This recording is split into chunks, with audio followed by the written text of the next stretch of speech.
안녕하십니까. 4학년 B반 열정소녀의 맏언니 김솔린입니다. 열정소녀가 뭐지? 이렇게 질문하시는 분들도 계실 것입니다. 열정소녀는 10명의 정신인식 개선을 이끄는 소녀들이라는 뜻을 가지는데요. 조별과제 4년차에 접어들면서 팀명을 만들면 더욱 팀워크가 돈독해지는 것을 알 수 있었습니다. 캠페인을 진행해야 되는 과제인 만큼 개인의 부담을 덜면서 좋은 결과물이 나오게 하기 위해서 한번 만들어 보는 것도 괜찮을 것 같아 만들어 봤습니다. 조유조가 정신인식 개선을 어떻게 이끌지 궁금하지 않으신가요?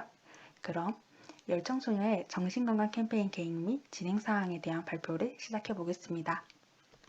발표 진행 순서는 이러합니다. 저희조는 총 10명의 인원이 참여하였으며 PPT 제작 2명, 보고서 작성 2명, 영상 편집 2명, 그리고 저를 포함한 4명이 자료조사를 담당하도록 역할을 구성하였습니다. 그동안의 팀활동을 통하여 자신들의 강점을 살려 자발적으로 지원한 친구들과 다른 조원들의 객관적인 평가를 통하여 역할 선정 시간을 가졌습니다. 캠페인 진행을 위하여 먼저 어떤 주제를 선정할지 이야기를 나눴는데요. 논의 끝에 또래 증후군을 주제로 선정하였습니다. 그 이유에 대하여 말씀드리겠습니다. 여기 모자이크된 남성의 사진이 보입니다. 이 남성과 또래 증후군은 어떤 연관이 있을까요? 한 시사 프로그램에서 그에 대한 취재를 했습니다. 취재를 한 이유를 한번 들어보겠습니다. 영상 속에서 그는 갑작스런 틱장의 행동으로 일상생활이 어려워 보일 정도였지만 밝은 모습으로 다양한 콘텐츠를 선보여 많은 사람들의 응원 속에 구독자 36만 명을 돌파했고 1,000만 원에 육박하는 수익을 공개하기도 했습니다.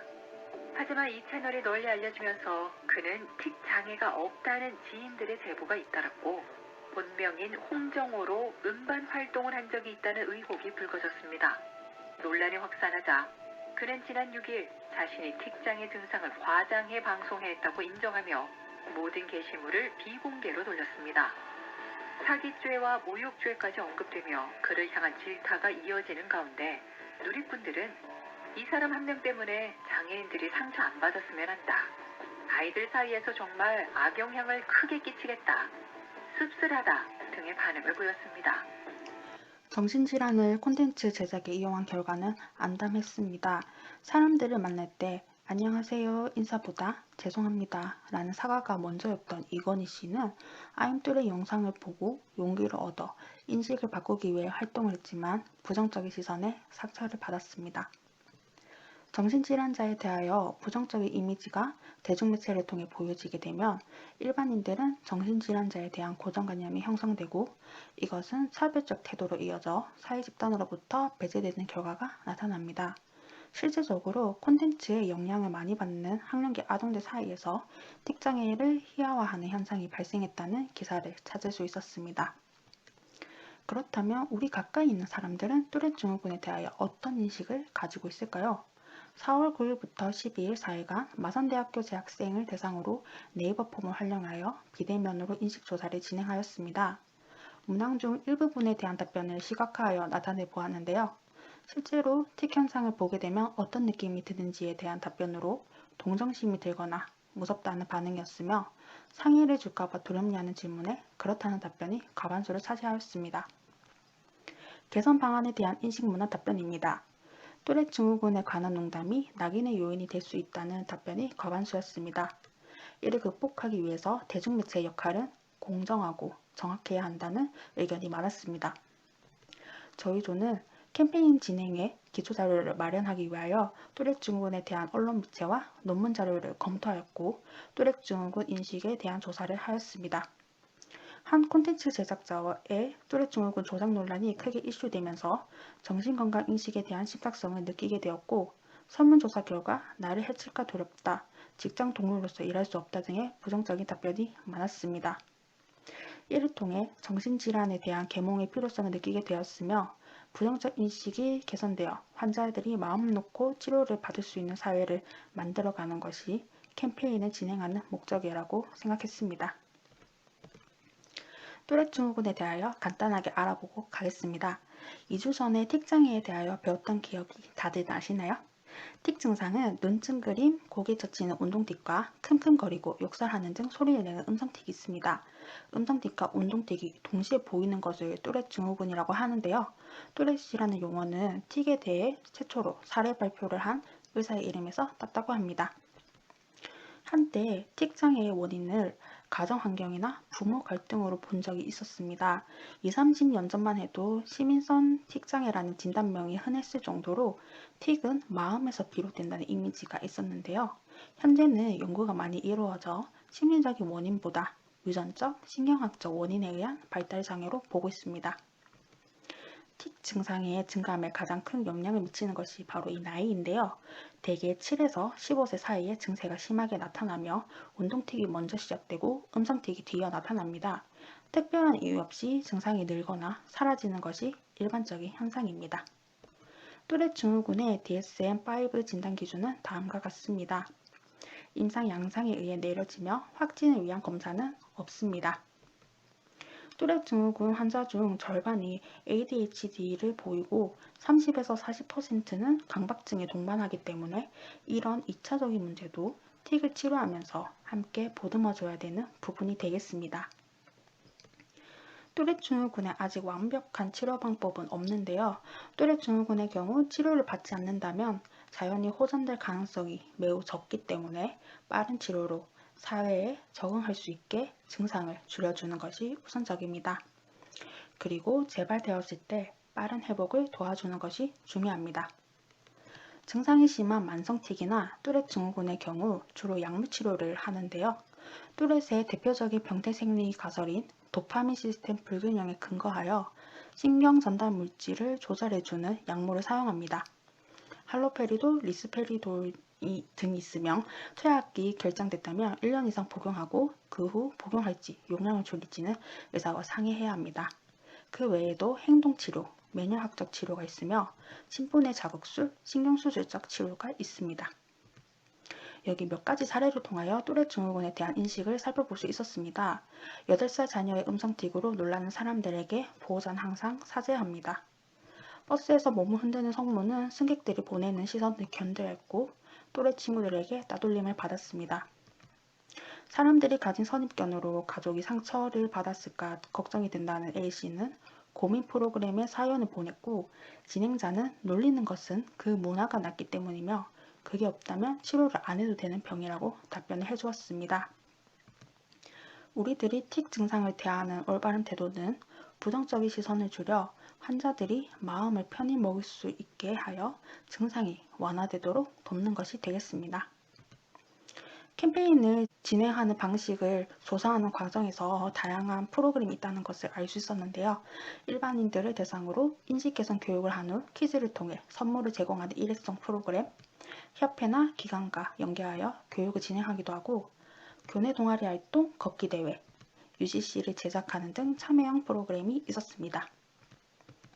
정신건강 인식 개선 캠페인 영상을 제작하기 위한 계획을 발표하겠습니다. 저희 조는 뚜렛 증후군 환자의 입장에서 진행되는 뮤지컬 형식의 영상을 제작하여 자신들이 받았던 시선을 노래에 담아내어 아픔을 공유하고 인식을 개선하기 위한 방안을 함께 모색해보자는 취지를 가졌습니다. 뚜렛 증후군 환자가 사회적으로 받는 시선과 바라는 점을 감동의 코드로 풀어내면서 효과적이고 체계적인 치료를 조기에 받을 수 있도록 환자와 치료에 대한 부정적인 인식을 감소시키겠다는 메시지가 나타나는 효과를 기대하고 있습니다. 내가 안 그랬뚜를 캠페인명으로 정한 이유는 뚜렛 증후군은 자신의 의지와 상관없이 증상이 나타나기 때문에 환자는 자신이 안 그랬다는 뜻을 언어유희로 표현했습니다. 캠페인명을 거꾸로 읽으면 뚜렛이라는 단어가 나타나는데 이렇게 나타남으로써 뚜렛 증후군을 떠올릴 수 있을 거라는 조언들의 의견을 방영했습니다. 저희는 캠페인 영상을 제작하기 전 콘티를 만들고 기존의 가사를 뚜렛 증후군 환자 시선에 맞춰 개사를 하는 가이드 영상을 먼저 제작해서 보았습니다. 코로나로 안정상 비대면으로 노래를 녹음하고 영상을 제작하여서 어색한 부분이 많으나 조언들 한 명 한 명이 노력을 다한 만큼 값지게 봐주셨으면 합니다.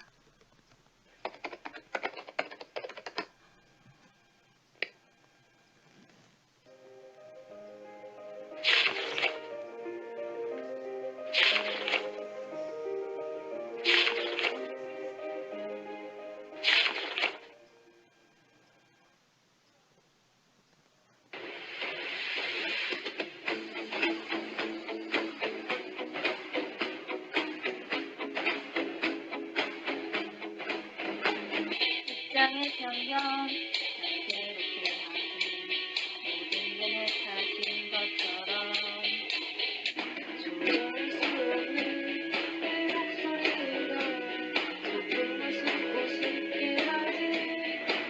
귀여운 편견 속에 나돌린 방해왔고 계속 절망만 했었지. 그 편견 벗어나고 싶다고 멈출 수 없어. 한국 친구들이 생각나는 때까지 어떤 행동도 어떤 소리도 지금 내겐 이해가 필요해. 정상과 달라도 놀라지 말아줘. 이건 딱꼭지 같은 거니. 조금 더 웃으며 내 의지에는 상관없어. 나를 향한 시선 다 함께 노력해서 이상하지 않겠다고 곧 하나 둘씩 변화할 거야. 원하는 대로 다 이뤄질 거야. 우리 이해하며 갈 수 있어. 변할 수 있어. 모두 할 수 있어. 우리는 더 가까워질 테니 지금 시작해.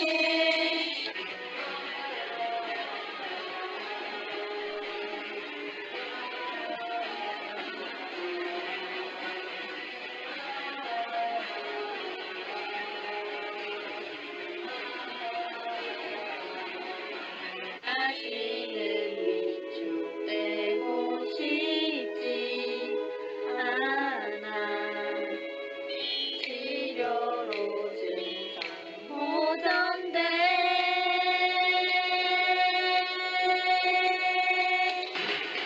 원하는 대로 다 이루어질 거야.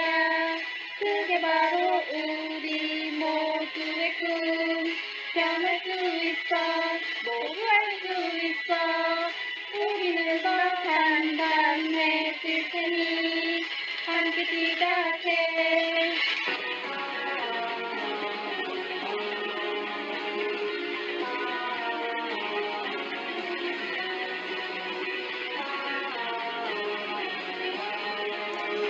영상 속의 뚜레 증후군 환자는 자신의 질환에 대한 부정적인 기사와 사람들의 시선으로 인해 자존감이 낮았으나 자신의 이야기를 귀담아 들어주는 한 사람이 나타났고, 그와 함께하면서 사람들의 인식이 점차 바뀌어 나간다는 내용이었습니다. 마지막으로 조별과제를 진행하면서 조원들의 느낀 점을 간략하게 나타내 보았습니다.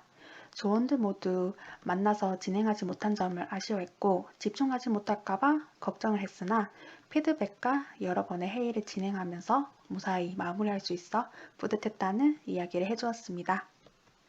끝으로 우리 열정소녀는 건강한 정신건강 문화를 형성하는 간호사가 되도록 하겠습니다. 들어주셔서 감사합니다.